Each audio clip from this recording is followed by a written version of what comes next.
Would you like to avoid making mistakes in your next interview? You've come to the right place because in today's video, I'm sharing how you can avoid making mistakes that make you fail an interview. Watch this video to the end to learn the 8 common mistakes you want to avoid in your next interview. Hi, I'm Jo Randolph and I'm a branding consultant based in London, and I'll help you become an expert and leader in the field you care about most. On this channel, you'll learn everything about how to get the job you want and get the income you love so that you can provide the lifestyle that you want to live.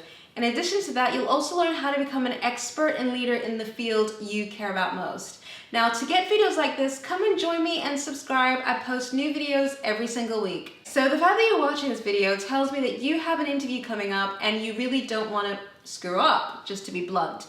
You really don't want to fail this interview.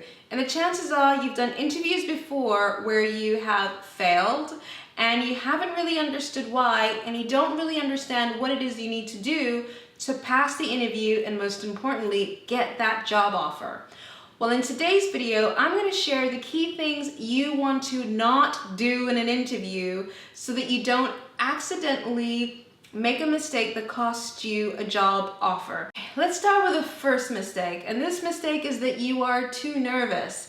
When you go into an interview, you are feeling really nervous because maybe you worry that they won't think that you are good enough for this position, or that you aren't qualified, that you aren't experienced enough. And the impact of you being nervous is that you don't show up as your best self. So the thing that you need to do is you need to work on how you can be more confident in your interviews. Now, we don't have enough time to go into all of this into depth today because, in fact, I'm listing 8 reasons, and this would be a really, really long video. What I totally recommend you do if you want to pass your interviews or you want to get more interviews and pass them so you can get multiple job offers, is to try my best job offer quiz. It's a free quiz you can try. Just simply click on the link in the description box below, and this quiz will help you learn how to get the best job offer you want, because I actually go into way more detail once you've done the quiz and you also follow through with the training and the free webinars and all that sort of stuff that you get as a result of the quiz. So make sure you click on the link in the description box below. The second mistake that I see a lot of people make is that you are unprofessional and unknowingly unprofessional. The reason I say this is I was actually talking to my mother the other day, and she said, you know,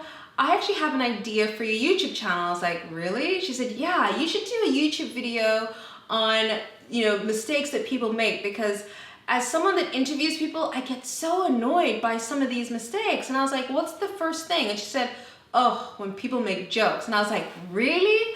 And I had no idea that sometimes people do things in an interview that are totally unprofessional. So if you're making inappropriate jokes, or if you are getting a little bit too flirty with someone, it creates this awkward space. So what you really want to do is you want to be as professional as possible.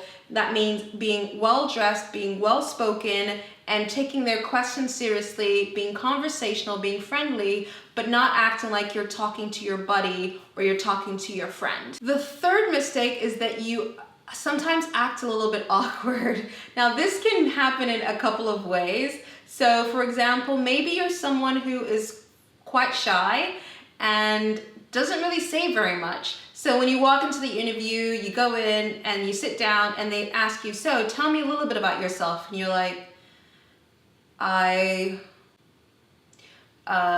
or you're the opposite way around and you talk too much and they say, tell me a little bit about yourself. And you're like, well, I have a cat called Hannah, and Hannah and I go out all the time, and I also love ice cream, and I also love going out, and I love seeing my friends.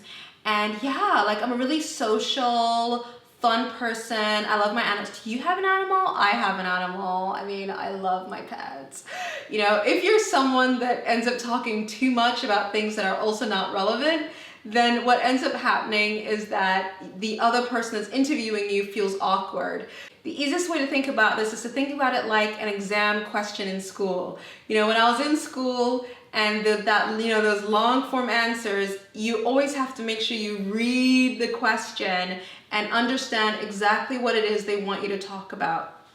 And only talk about the things they are interested in learning about. Now, the fourth mistake I've seen many people make is that they don't know much about the company. This is Oh, I don't understand this. You need to know as much as you can about the company, because anytime you go into an interview and you don't know much about the company, then what ends up happening is that you don't look like you're that interested in working for the company. Instead, you look like someone who just wants a job or any job, and someone who has just sent your application to many companies and you're not really that bothered which company you want to work for. And this just doesn't work, because ultimately the reason why a company is hiring isn't because they just want to hire a bunch of people who want a job. It's because a company cares about something and they really want to achieve a certain result. So when a company is hiring, they really want someone to help them achieve an objective, and they also have a problem that needs solving.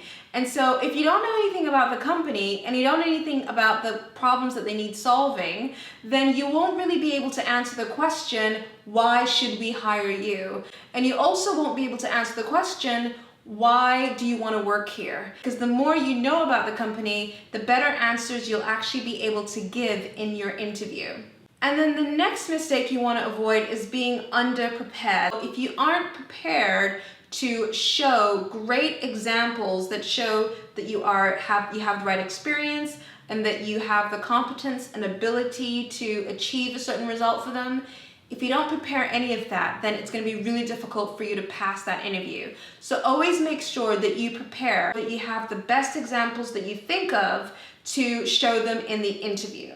And then the next mistake that you make is that you are over-prepared. Now, sometimes people are so organized, so on top of it, so like, I'm gonna crush this, I'm gonna do this, and you prepare everything. I once had a friend who wanted to work in banking, and for him, preparing for an interview meant writing, on those index kind of like memory cards. He used to write every single question he could think of, and he'd write the answer in the back of the index card. And I would actually have to ask him the questions over and over and over again, because if he didn't do that, he didn't feel confident. The problem is that if you are over-prepared, what happens when they ask you a question you didn't expect?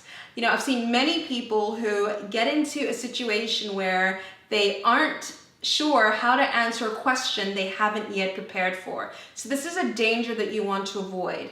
An easy way to avoid this is to make sure that you have a technique and a strategy for responding to questions you don't expect. And then the next mistake is you don't actually know how to best answer interview questions. I wish teachers or people at school would teach you how to best answer an interview question. But it's one of those things that if you don't know how to do it, then it doesn't really matter what you say. You'll never really say the right things in an interview. So it's really, really important you understand there's actually a formula for answering difficult interview questions. So make sure that you actually understand and research how to best answer interview questions. And final mistake, and yet it is just as important as all the other mistakes that you want to avoid, is that the reason you are there for the interview is that you want a job. Now, this may seem like, what? Of course I want a job. How is that a mistake?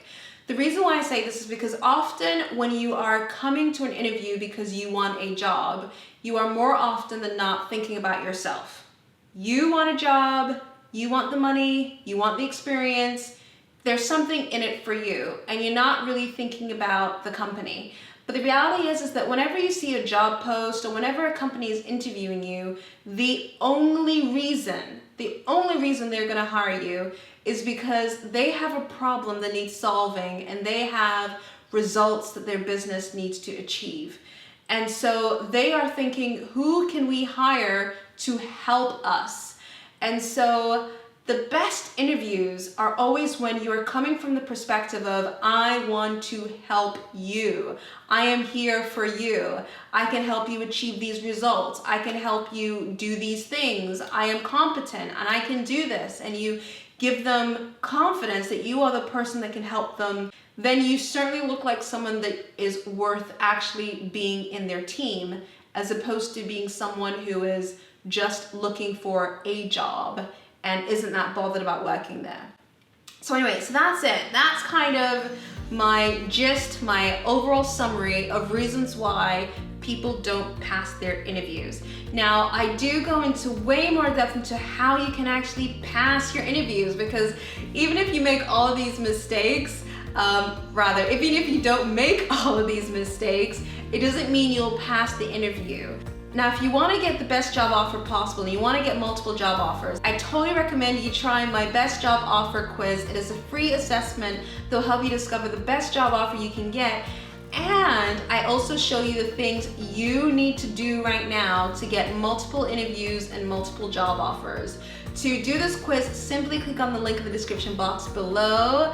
And one of the bonuses for completing this quiz is that you also get training on how to do this. Much more detailed training, which I can't provide in a quick YouTube video. So anyways, thank you so much for watching. But before I go, I would love to know what you think. Was there anything on this video that surprised you? I would love to know if there's anything that surprised you or a mistake that you've made that you didn't realize that you're making. Simply leave a comment in the comment box below. I would love to hear from you, and I shall speak to you soon. All right, bye.